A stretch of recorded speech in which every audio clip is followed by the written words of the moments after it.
RCI Matin. Parlons vrai. Bonjour Christophe Langlois. Bonjour Michel Mouesta et bonne semaine à vous. Merci, on est parti pour la suite de l'information dans ces matinales à 6h20. On parle vrai avec Jean-Marie Nomertin. Oui, parce qu'il y avait la fin du congrès fédéral de la CGTG, c'était hier. Et au bout de tout cela, il y avait quoi ? Il y avait une élection. Bonjour Jean-Marie Nomertin. Oui, bonjour aux auditeurs d'RCI. Vous restez le secrétaire général de la CGTG ? Oui, j'ai été réélu très tardivement hier soir. Donc, secrétaire général, j'étais donc reconduit à ma fonction de secrétaire général de la Confédération. Vous avez dit fédéral ? Ah oui, désolé, la Confédération générale. Oui. Donc, c'était pas l'heure du renouvellement, c'était pas l'heure du changement pour la CGTG ? J'étais le seul candidat à ma propre succession, donc vous comprenez bien que oui, il y a donc des jeunes qui sont arrivés au niveau de la direction de la CGTG, mais au niveau du poste de secrétaire général, les camarades me font confiance à nouveau, et nous allons donc œuvrer pour justement respecter le terme de congrès.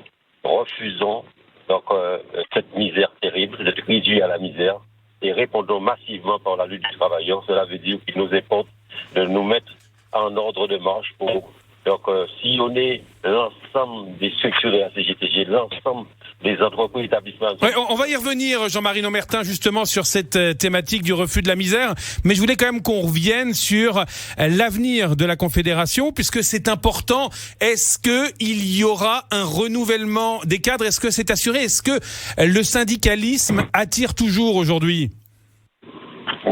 À partir du moment qu'il y aura donc l'exploitation capitaliste, le syndicalisme continuera. L'exploitation de l'homme par l'homme, le syndicalisme continuera.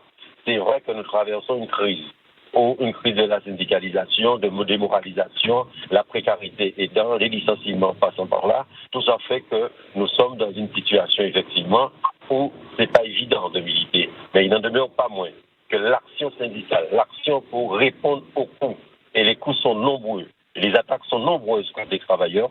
Il nous faut donc une organisation forte, et donc par conséquent la CGTG se donne les moyens à l'issue de ce congrès d'être encore plus forte que ce qu'elle est aujourd'hui. Alors on revient justement sur cette thématique que vous aviez souhaité aborder avec cette précarisation, cet appauvrissement de la population, des travailleurs. C'est ce que vous revendiquez et vous avez pu le partager avec de nombreuses délégations qui étaient venues. On pense à des délégations notamment de Cuba, mais également de Martinique. Martinique, Guyane, Mayotte et de métropole également. La société française. Oui, parce que nous sommes tous confrontés au même problème. Le constat est là. Et aujourd'hui, les travailleurs et aussi les retraités, les chômeurs et même plus largement les petits et tout ce qui est petit dans ce pays-là souffrent terriblement.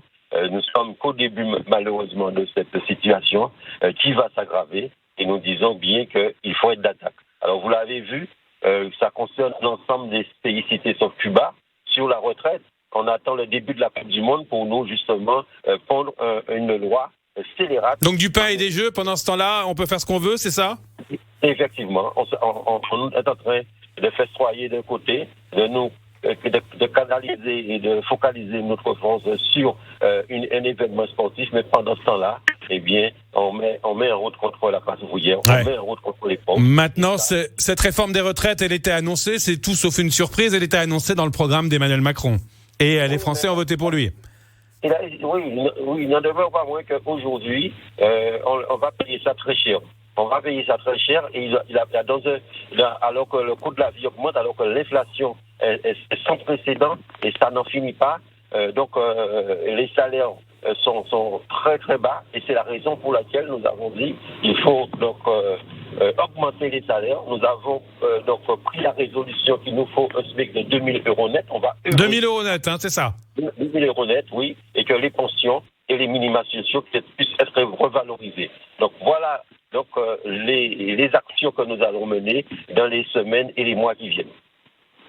Les autres combats menés en dehors de la retraite, c'est bien évidemment cette thématique de l'inflation. Qu'est-ce qu'on fait pour lutter contre cette inflation ? On le voit au niveau national, ça tient pas mal vis-à-vis des autres pays européens. Finalement, est-ce qu'on peut apporter plus de réponses aujourd'hui ? En dehors, bien évidemment, de ce que vous nous avez expliqué, ce SMIC à 2 000 € net. Ce qu'il faut bien comprendre, c'est vrai qu'il y a la crise, c'est vrai qu'il y a la guerre en Ukraine, mais les capitalistes ont organisé donc cette inflation. Ils spéculent sur le marché, ils réduisent le nombre de marchandises dans le commerce au niveau des étalages. Donc résultat des courses, la rareté de ces produits font que ça augmente.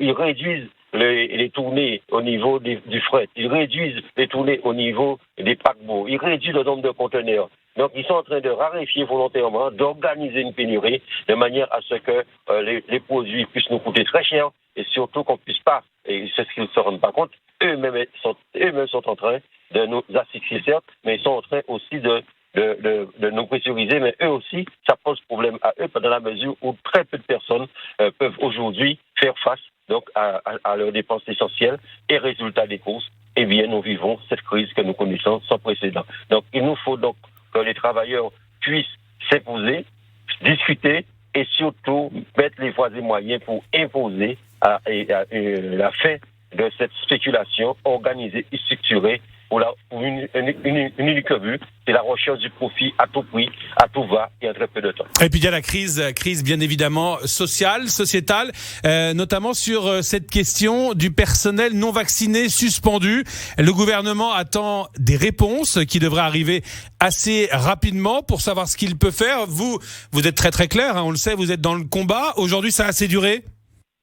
Oui, ça a assez duré, d'autant plus qu'il n'y a aucune raison pour que les camarades ne soient pas réintégrés. Et nous avons pris une résolution en ce sens aussi. Et nous disons bien que nous voulons l'abrogation définitive de la loi du 5 août 2021. Une fois que la loi sera abrogée, la question ne se posera plus. Il n'y aura plus d'intergiversation, mais il y a une volonté du gouvernement de punir les camarades parce qu'ils ont résisté donc à cette attaque en règle. Hein, et c'est la première fois depuis longtemps que la classe ouvrière n'avait subi une telle attaque. Donc nous appelons donc encore à renforcer ce mouvement-là de manière à ce que les camarades puissent être réintégrés et puissent exercer leur métier comme ils l'ont toujours fait. Et les libéraux aussi, par la même occasion, pas seulement les travailleurs, mais les libéraux aussi.